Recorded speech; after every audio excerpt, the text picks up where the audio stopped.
మామిడికాయ తురుము పచ్చడి అండి ఇది. అయితే చూడండి, ఇలా తురిమేసుకోవాలి. తురిమేసుకున్నాక ఉప్పు, కారం,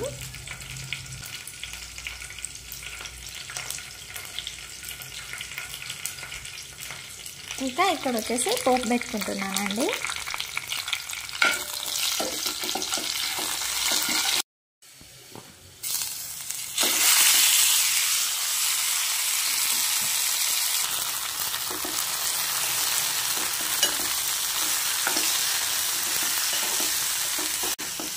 ఒక్కసారి ఇలా మిక్స్ చేసుకొని స్టవ్ ఆఫ్ చేసుకుంటే సరిపోతుందండి.